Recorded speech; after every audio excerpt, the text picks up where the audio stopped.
राधे गोविंद गोपाल घाटो भव जाल गोवर्धन नारी।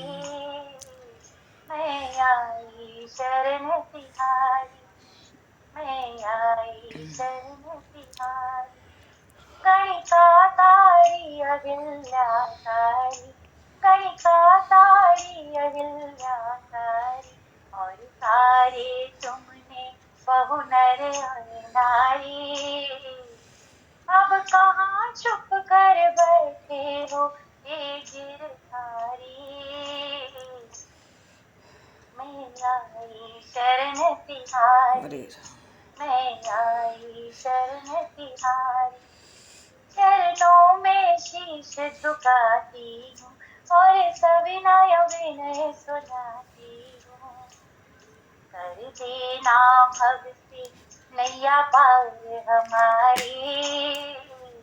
मैं आई शरण तुम्हारी, मैं आई शरण तिहारी। श्री राधे गोविंद गोपाल घाटो भव जाल गोवर्धन नारी। मैं आई शरण तिहारी, मैं आई शरण तिहारी, मैं आई शरण तिहारी।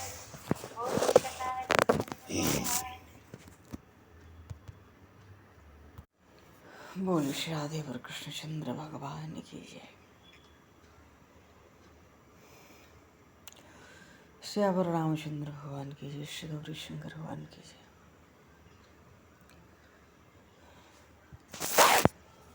श्री बांके बहरलाल की जय। श्री वृंदावन प्रेम धाम की जय।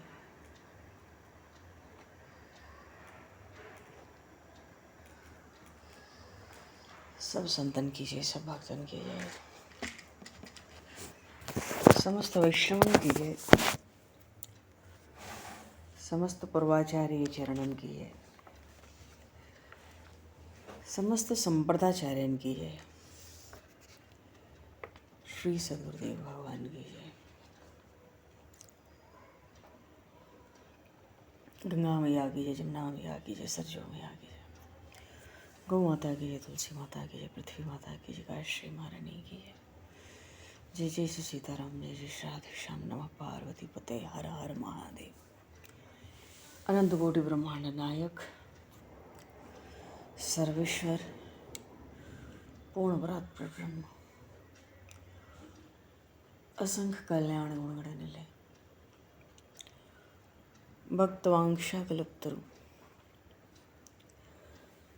शरणागत वत्सल, भक्त वत्सल, दीनबंधु दया सिंधु, भगवान श्रद्धा माधव की असीम कृपा करुणा से शरणमन जी महाराज की परम पावन भावमयी सन्निधि में, महापुरुषों की भावमयी उपस्थिति में एवं आप सभी श्रद्धालु भक्त वैष्णवों की मंगल सन्निधि में मानव जीवन का सर्वोत्कृष्ट फल भगवत गुणगान, भगवत स्मरण का आनंद हम सभी भगवान श्री कृष्ण की दिव्य लीलाओं के माध्यम से प्राप्त करने जा रहे हैं। सर्वप्रथम आप सभी भक्तजनों के श्री चरणों में भगवत भाव से सादर वंदन, सादर नमन। आप सभी को यथायोग्य जय श्री राम, जय जय श्री राधे, हरि शरण, जय श्री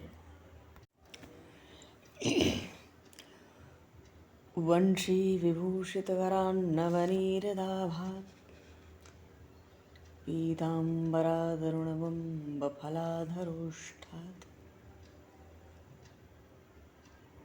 पूर्णेन्दुसुन्दरमुखादरविन्दनेत्रात् कृष्णात् परं किमपि तत्त्वमहं न जाने। कृष्णात् परं किमपि तत्त्वमहं न जाने।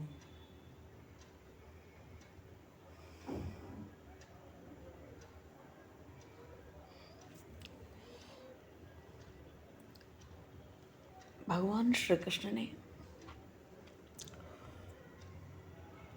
जब केशी का वध किया और भगवान केशव कहलाए वस्तुतः भगवान समस्त जीव के समस्त कलेशों का विहरण करते हैं, इसलिए भी उनका नाम केशव है। और केशी का वध किया, इसलिए भी केशव है। केशी एक ऐसा दैत्य था, असुर, जो अमर था, इसलिए अविनाशी परमात्मा के द्वारा उसका अंत हुआ। देवता बड़े प्रसन्न हुए थे उस समय, पुष्पों की वृष्टि की थी, भगवान की स्तुति किए थे। सब जितने दैत्य आए सब एक से बढ़कर एक थे, पर अघासुर और केसी तो अत्यंत भयंकर। और देवर्षि नारद, जब तक भगवान का संकेत न मिले, योग माया का संकेत न मिले, कोई किसी भी लीला में प्रवृत्त नहीं हो सकता। अगर देवर्षि नारद ने कंस से मिलकर उसको ये समाचार दिया है, तो निश्चित रूप से प्रभु की प्रेरणा से योग माया ने ही संकेत किया होगा। तभी देवर्षि नारद कंस को सत्य सुना आए कि ये राम और श्याम दोनों वसुदेव के पुत्र हैं। तो उसका बौखलाना, गुस्सा करना कि वसुदेव ने मुझे धोखा दिया, वो भी तो एक असुर ही है। कंस है तो भोजराज, पर तो उसके लिए ये सब चीज़ें, ये सब कृत्य उसके लिए स्वाभाविक हैं। और देवर्षि नारद तो भगवान के परम प्रेमी हैं, सब जीवों के सच्चे हितैषी। जीव कैसे जल्दी से जल्दी परमात्मा से मिले, उसका उद्धार हो जाए। कंस को भी मिलाना ही तो चाहते हैं। अब ये अलग बात है, कंस अपना अंत करा के परमात्मा से मिलेगा और परम पद को प्राप्त करेगा, क्योंकि उसके लिए दूसरी कोई गति नहीं है। जैसे रावण ने कहा, होए भजन नहीं तामस देहा। हमारा शरीर तो तामसी है, तामसी शरीर से भजन तो होगा नहीं। मैं तो युद्ध करूँगा और उनके बाणों से मेरे प्राण निकलेंगे, मेरी सदगति होगी, पर सारे कुल को, सारी सेना को, सारे परिवार को, पूरा वंश, सबका उद्धार करके अंत में मरूंगा, सबको सदगति दिलाऊंगा। ये रावण ने किया, पर ये कंस है। अच्छा, तो देवर्षि नारद तो सब जीवों के सच्चे हितैषी हैं। तो कंस के यहाँ से जब लौटे देवर्षि नारद, उसको सब बात सुनाकर, तो सीधे भगवान श्री कृष्ण के पास आए और एकांत में प्रभु से कहने लगे, मानो स्तुति कर रहे हैं, हे श्री कृष्ण, आप तो सच्चिदानंद स्वरूप हो। आपका जो स्वरूप है, न तो मन की पहुँच है न वाणी की। योगेश्वर भी तो हैं आप। सब जगत का नियंत्रण आपके हाथ है। सबके हृदय में अंतर्यामी रूप से आप निवास करते हैं, और सबके सब जीव, चर अचर, सब आपके हृदय में निवास करते हैं। तो जो भक्त होते हैं, जो आपके निजजन हैं, उनके तो एकमात्र वांछनीय आप हो। मानो आपको छोड़ के तो कुछ और चाहते नहीं। और आगे की लीलाओं में तो आपको यदुवंश शिरोमणि बनना है, और हम लोग के स्वामी तो हो ही। सबकी आत्मा के भी रूप में आप ही हो, सब प्राणियों के। आप ही पुरुषोत्तम हो, आप ही सबके साक्षी हो। जगत की उत्पत्ति, स्थिति, प्रलय सब आप।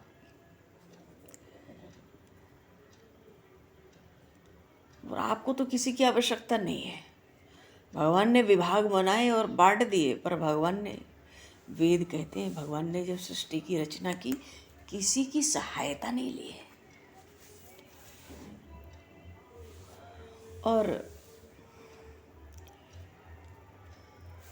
वही आप दैत्यों का, राक्षसों का, जो आजकल राजाओं का वेश धारण करके पृथ्वी पर विराजमान है, ऐसे दैत्य राक्षसों का विनाश करने के लिए, धर्म की मर्यादाओं की रक्षा के लिए यदुवंश में आप अवतरण हुए। हे नाथ, आपकी जय हो, जय हो, जय हो।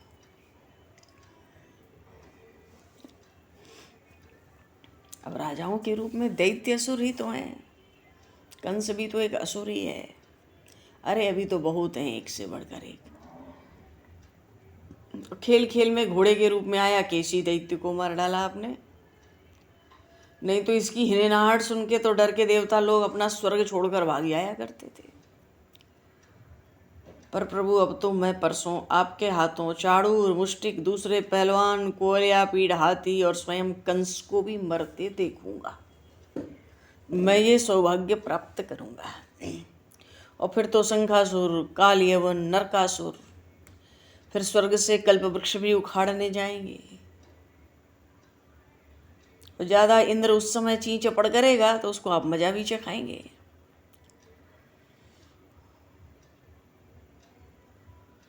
द्वारका में रहेंगे तो राजा नृग को पाप से छुड़ा देंगे। अरे सब भविष्य की जितनी लीलाएं हैं उसका स्मरण करने लगे। पौंड्रक, काशीपुरी के वो जो मिथ्या वासुदेव, उसका भी वध होगा। युधिष्ठिर के राष्ट्रीय यज्ञ में शिशुपाल का भी वध होगा। दंत वक्र भी नष्ट होगा। पीछे आप अर्जुन के भी सारथी बनेंगे। वो सब मैं आंख से देखूंगा। पर प्रभु मैं तो आपकी शरण में हूँ, मैं तो आपकी शरण ग्रहण करता हूँ।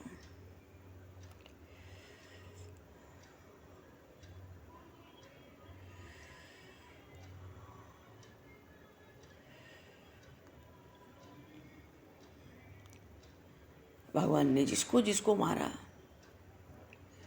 सब सुना दिया, सब यश सुना दिया कृष्णावतार का देव ऋषि नारद ने भगवान को।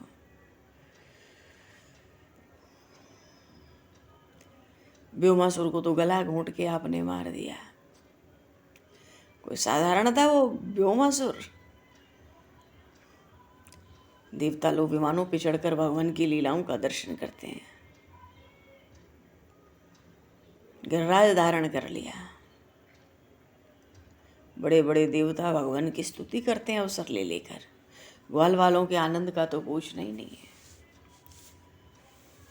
और उधर अच्छा, जब नारद जी लौटे तो कंस के पास से, तो प्रभु की स्तुति करके, उनसे मिलकर, उनसे बातचीत करके चले गए ब्रह्मलोक। और इधर अक्रूर जी को ब्रज यात्रा करनी है। वो कंस कह ही दिया था, आँख तुम्हारी खुलेगी नहीं उससे पहले मेरा ही रथ तुम्हारे द्वार पर विराजमान रहेगा, तुम उसी से जाना।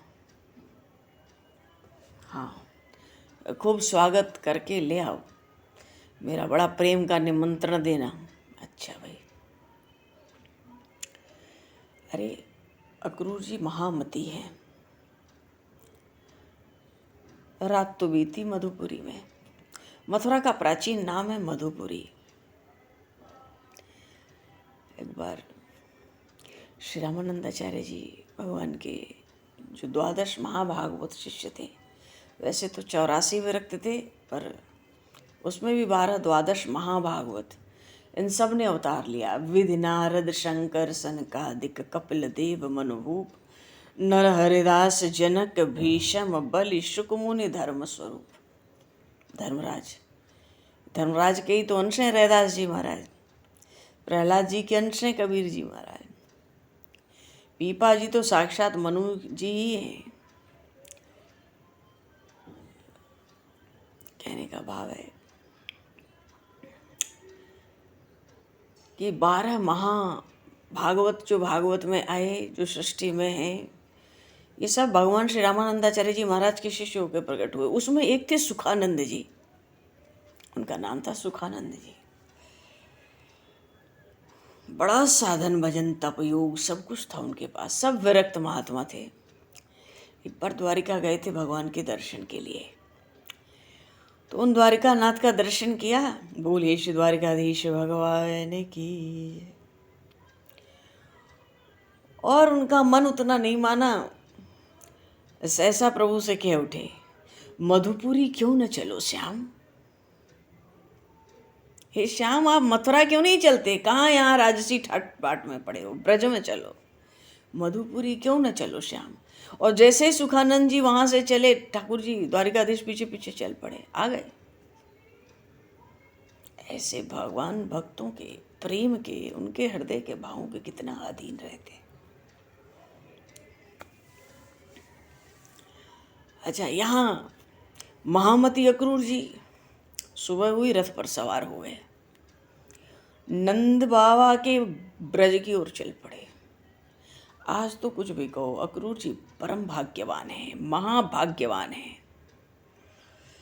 क्योंकि मार्ग में चलते हैं और स्वयं रथ खुद चलाते हैं, कोई सारथी नहीं है। ब्रज की यात्रा कर रहे हैं, पर मार्ग में वो जो कमल नयन, राजीव नयन भगवान श्री कृष्ण हैं, उस मार्ग में ही उन श्री कृष्ण की जो परम प्रेममयी भक्ति है उससे परिपूर्ण हो गए। सोचने लगे, मैंने ऐसा कौन सा शुभ कर्म किया है,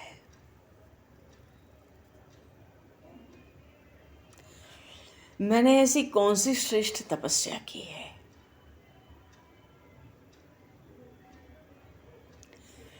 मैंने किस सतपात्र को ऐसा कौन सा महत्वपूर्ण दान दे दिया, जिसके परिणाम में आज मैं भगवान श्री कृष्ण के दर्शन करूंगा।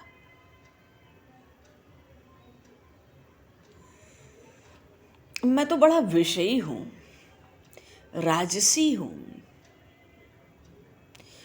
अरे बड़े बड़े सात्विक महात्मा भी जिनके गुणों का ही गान करते रहते हैं, दर्शन नहीं कर पाते।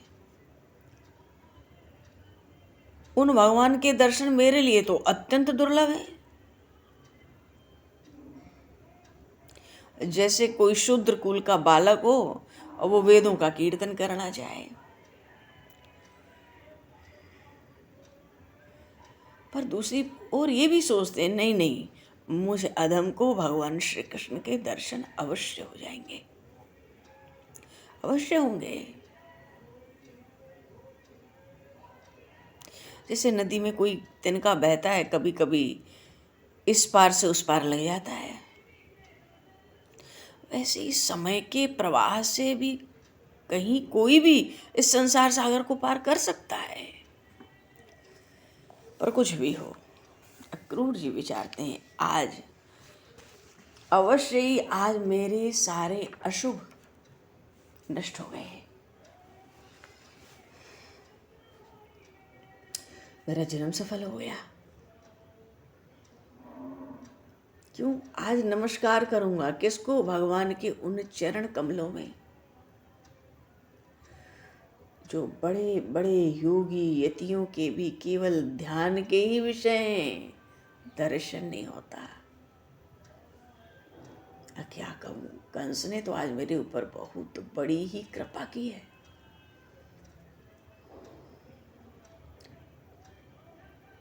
और उसी कंस ने मुझे भेजा है इस पृथ्वी पर अवतरण, स्वयं भगवान के चरण कमलों के दर्शन मैं आज पाऊंगा।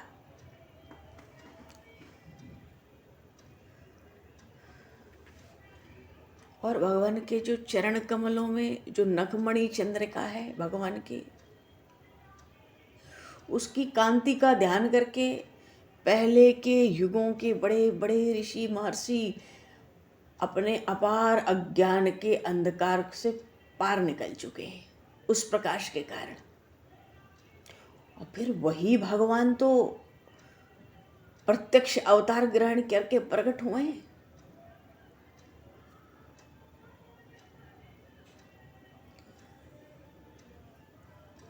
ब्रह्मा जी, शंकर जी, इंद्र आदि सब देवता बड़े बड़े, उन्हीं भगवान के चरण कमलों की तो उपासना करते हैं।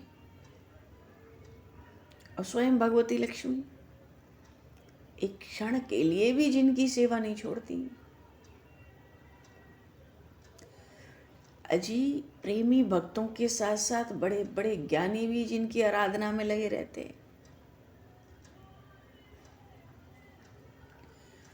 अक्रूर जी विचारते हैं, आज भगवान के उन्हीं चरण कमल जो गौओं को चराने के लिए ग्वाल वालों के साथ वन वन में विचरते हैं,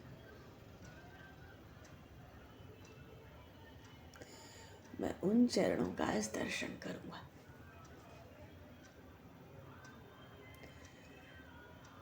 वे जो भगवान के चरण हैं, देवताओं के द्वारा, मुनियों के द्वारा वंदित हैं,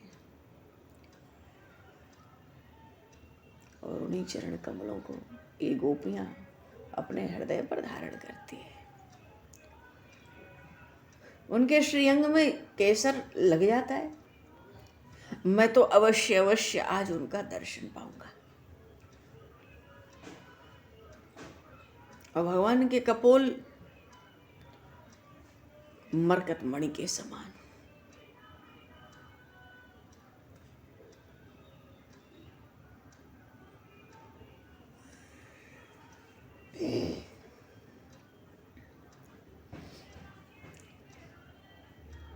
नुकीली नासिका,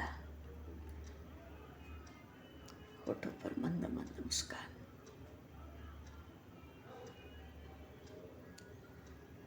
प्रेम भरी चितवन होगी। जहाँ दृष्टि पड़ती होगी, जहाँ उनकी दृष्टि चली जाए, बस दो ही चीज तो है बरसने को, प्रेम या करुणा।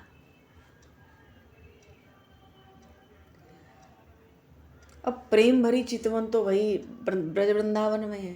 कंस के सामने जाएंगे, ऐसी दृष्टि डालेंगे तो आधा तो उसी में मर जाएगा डर के मारे। तो कहते ना, जाकी रही भावना जैसी, प्रभु मूरत देखी तिन तैसी।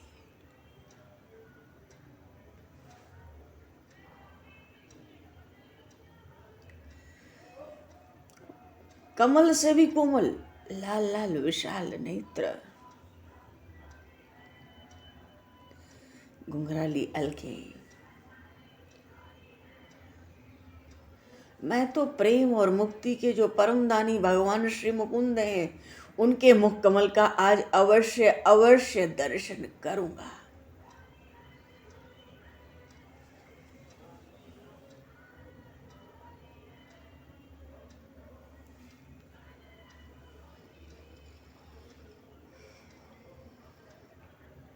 और सब शकुन घट रहे हैं। अक्रूर जी आ रहे हैं मार्ग में,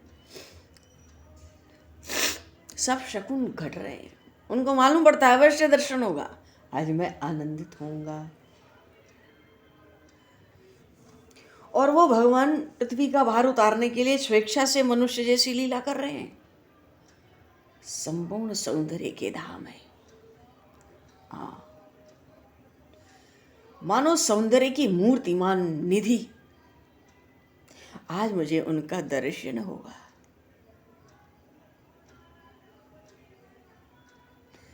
और जरूर होगा। मुझे अपने नेत्रों का जीवन का सब फल आज मिलने वाला है।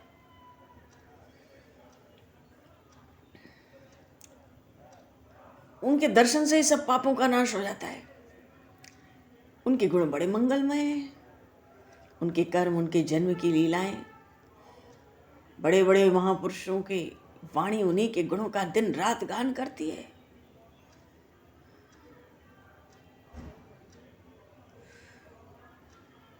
भगवान का दर्शन होगा, मेरी सब अपवित्रता धुलकर पवित्र हो जाएगी। अक्रूर जी कहते हैं, जिस वाणी से उन प्रभु के गुण, लीला और जन्म की कथाएं नहीं गाई जाती, वो तो मुर्दों को ही शोभित करने वाले हैं, व्यर्थ है। जब हम भगवान के भजन गाते हैं, कीर्तन करते हैं, भगवान का गुणगान ही गाते हैं, उन गुणगानों में भगवान की एक लीला प्रकट होती है। कहीं अजामिल का उद्धार होता है, कहीं गजग्राहक का युद्ध होता है, कहीं द्रौपदी का प्रसंग होता है, कहीं प्रहलाद जी का होता है, कहीं अहिल्या माता का उद्धार होता है, कहीं सुग्रीव, कहीं विभीषण, कहीं सुदामा। जो भजन गाए जाते हैं, जो कीर्तन होता है, और नाम संकीर्तन की तो कहो ही मत। इनमें भगवान के ही गुण गाए जाते हैं, तो भगवान के ही नाम का कीर्तन होता है। बस यही वाणी की सार्थकता है। और वो भगवान स्वयं यदुवंश में अवतार लिए। किस लिए? अपनी ही बनाई मर्यादा का पालन करने वाले जो देवता हैं, उनके कल्याण के लिए। क्योंकि देवता भगवान की आज्ञा में ही रहते हैं। जब असुर दैत्य उनको त्रास देते हैं, तो फिर भगवान, जब उनके बस की बात नहीं रहती मिलजुल के, तो भगवान अवतार लेते हैं उनके कल्याण के लिए। और ऐसे परम ऐश्वर्यशाली भगवान आज ब्रज में निवास कर रहे हैं।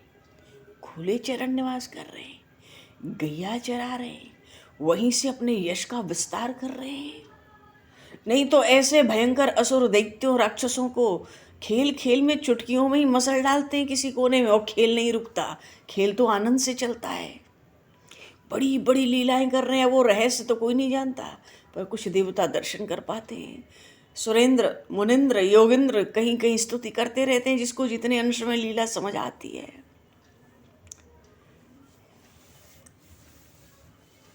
तो भगवान का यश कितना पवित्र हुआ।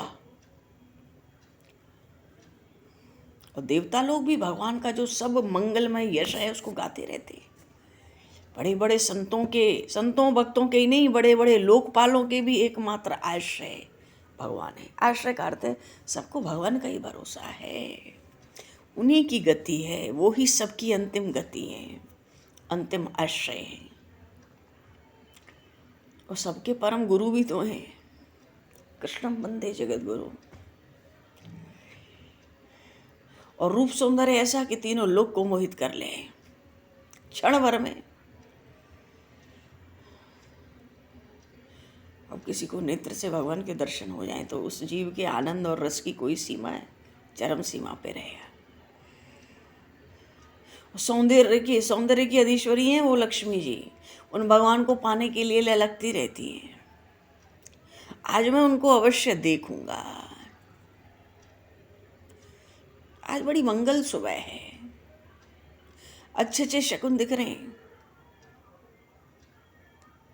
और जब मैं उनको देखूंगा, देखो मनोरथ करते जा रहे हैं, बड़ा बड़ा भारी मनोरथ। मार्ग में ही बड़ी प्रेममयी भक्ति पर से परिपूर्ण हो गए। आ जाइए अक्रूर जी। सुबह चले तो शाम हो गई, 5-7 किलोमीटर चलने में, 8 किलोमीटर चलो, नहीं तो 10-12-15 किलोमीटर शाम हो गई। नहीं तो ऐसे घोड़े जो राजा कंस के रथ में लगे हों, एक दिन में 400 मील दौड़ सकते हैं। 400 मील का मतलब लगभग 800 किलोमीटर तक। अक्रूर जी तो मथुरा से चले और नंदगांव पहुंचने में शाम हो गई, क्योंकि इतना भावावेश होता जा रहा है मार्ग में कि रथ कैसे आगे बढ़े, रथ रुक जाता है। अच्छा, सोचते हैं जब मैं देखूंगा, पहुंच जाऊंगा और मैं देखूंगा उन सर्वश्रेष्ठ राम श्याम को, मैं देखते ही उनके चरणों में नमस्कार करने के लिए अपने रथ से कूद जाऊंगा, कूद कर उनके चरण पकड़ लूंगा मैं।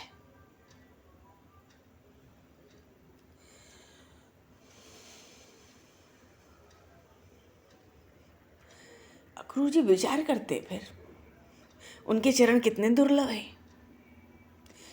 बड़े बड़े योगी यति आत्मा के साक्षात्कार के लिए मन ही मन अपने हृदय में उनके चरणों की धारणा करते हैं। मैं तो उनको प्रत्यक्ष पा जाऊंगा तो लौट जाऊंगा उन चरणों पर।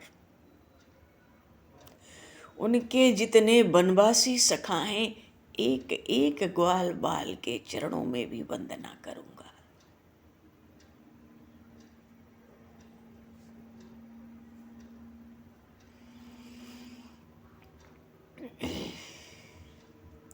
और मेरा अहोभाग्य होगा जब मैं उनके चरणों में गिर जाऊंगा, क्योंकि अहोभाग्य इसलिए होगा कि चरणों में गिरूंगा तो क्या वो अपना कर कमल मेरे मस्तक पर नहीं रखेंगे? अवश्य रखेंगे।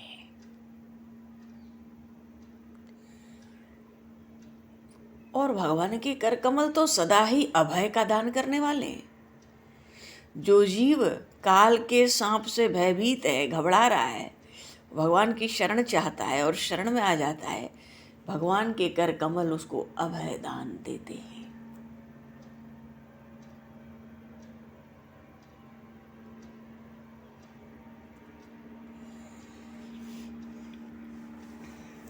कभी देवराज इंद्र, कभी दैत्यराज बलि, सबने भगवान के चरण कमल कर कमल में पूजा में से भेंट समर्पित की, तीनों लोगों का प्रभुत्व पाया, इंद्रपद पाया। भगवान के वही कर कमल, उन कर कमलों में ना भगवान के हाथों से दिव्य कमल की सुगंध आती है। निरंतर निकलती रहती है। लेकिन आज अक्रूर जी सोचते मैं तो कंस का दूत हूं,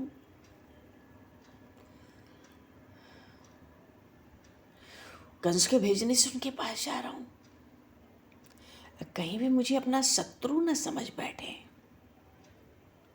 अरे नहीं नहीं, ऐसा कभी नहीं हो सकता। सारे विश्व के साक्षी हैं, सर्वज्ञ हैं, उनसे क्या छिपा है उन अंतर्यामी से। एक अंतःकरण की चेष्टा को अपने निर्मल ज्ञान दृष्टि से देख लेते हैं। मैं तो भैया उनके चरणों में हाथ जोड़कर बड़े विनय से खड़ा हो जाऊंगा। फिर मुस्कुराएंगे वो, दया की दृष्टि से मेरी ओर देखेंगे। भाई देखते ही मेरे जन्म जन्म के सब अशुभ संस्कार उसी क्षण समाप्त हो जाएंगे।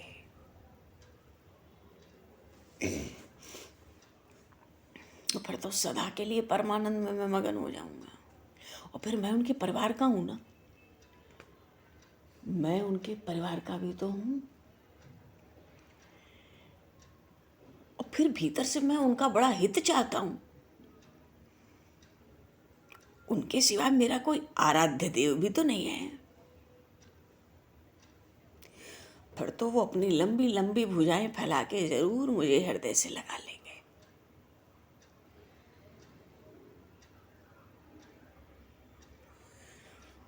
अब फिर क्या पूछना है मेरे अहोभाग्य, उस समय तो मेरी देह भी पवित्र हो जाएगी।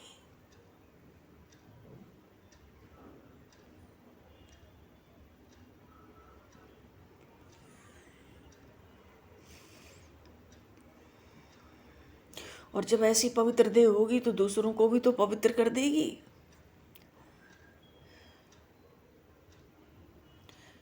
भगवान का आलिंगन प्राप्त होगा, मेरे सब कर्म के बंधन छूट जाएंगे, जिनके कारण मैं अनादिकाल से इस भव सिंधु में भटक रहा हूं।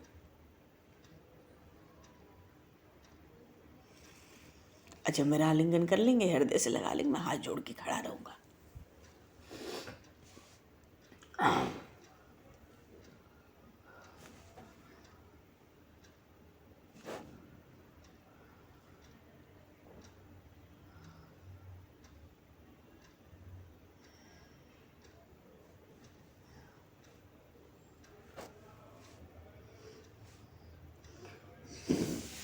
मैं वहीं हाथ जोड़कर खड़ा रहूंगा, सिर झुकाकर सामने खड़ा हो जाऊंगा।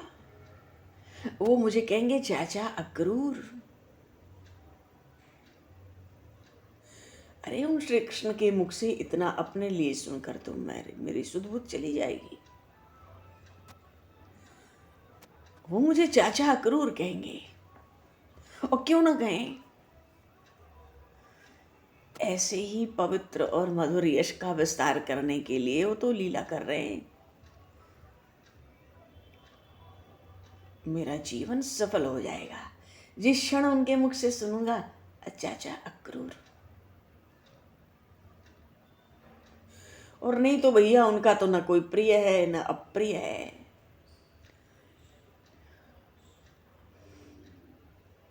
भगवान श्री कृष्ण ने जिसको अपनाया नहीं, प्रभु ने जिसको अपनाया नहीं, जिसको भगवान ने आदर दिया नहीं,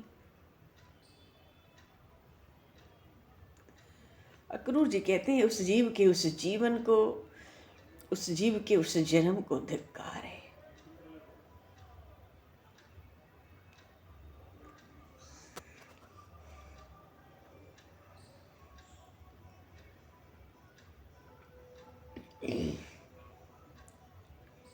भगवान का स्वभाव तो कल्प वृक्ष की तरह है, पास आ जाओ, जो चाहो सो पालो।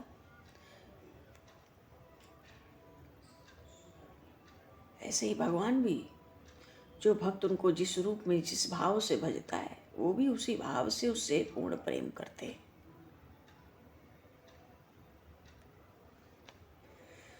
ये यथा माम प्रपद्यन्ते तांस्तैव भजाम्यहम्। और भगवान तो पूर्ण प्रेम करने वाले हैं। मुझे चाचा करोड़ बुलाएंगे, फिर मेरा सत्कार करेंगे क्यों? मैं उनका चाचा हूँ। अरे अवतार लिया, मनुष्य शरीर धारण किया, इतने संबंधों का निर्वाह कर रहे हैं, तो उन संबंधों के नाते तो मैं उनका चाचा हूँ, तो मेरा भी तो सत्कार करेंगे। मुझसे पूछेंगे बाद में,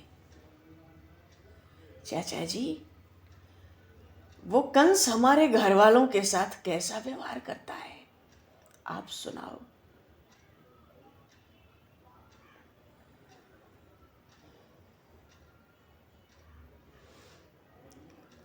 नवदा भक्ति में जो 9 आचार्य हुए, श्रवण, परीक्षित, सुमति, व्यास, सावक, सुकीर्तन,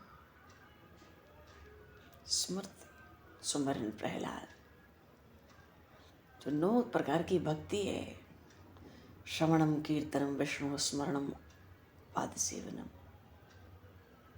स्मरणम, अर्चनम, वंदनम, दास्यम, सख्यम, आत्मनिवेदनम। तो जो वंदना भक्ति है ना, भगवान की स्तुति करना, वंदन करना, उसके आचार्य हैं अक्रूर जी महाराज।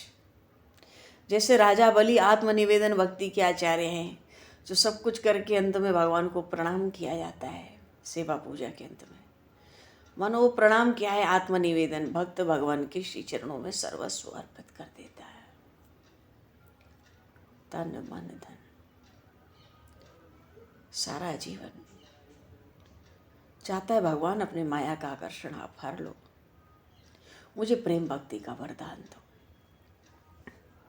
मैं इन नेत्रों से निरंतर आपका रूप ध्यान करता रहूं, मेरे नेत्र हमेशा आपके रूप निहारे, वाणी आपके मधुर नामों का उच्चारण करें, मेरे हृदय में आप बस जाओ, अपना स्थान बना लो। मैं तो चलता फिरता आपका निवास स्थान बन जाऊंगा।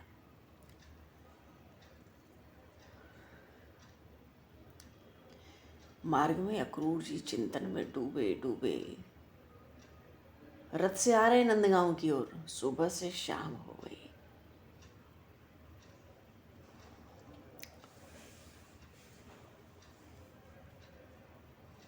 शाम हो गई।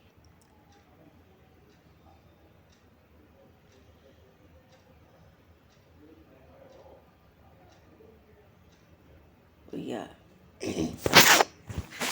अक्रूर जी को तो इसी चिंतन में आज डूबे रहने दो, उसमें हम सबका बड़ा भारी लाभ है। और ऐसे ही चिंतन मनोरथ करते हुए नंदगांव पहुंच जाएंगे, और जो सुख लूटेंगे उस सुख का क्या आर पार है, कोई पारावार नहीं है उसका। बोलिए श्री नंद नंदन श्याम सुंदर भगवान की जय, श्री अक्रूर जी महाराज की जय, श्यावर रामचंद्र भगवान की जय, गौरी शंकर भगवान की जय, श्री हनुमान जी महाराज की जय, सब संतन की जय, सब भक्तन की जय, सदगुरुदेव भगवान की जय। जय जय श्री सीताराम। भगवान समय को दर्शित करते हुए आज यहीं पर वाणी को विराम।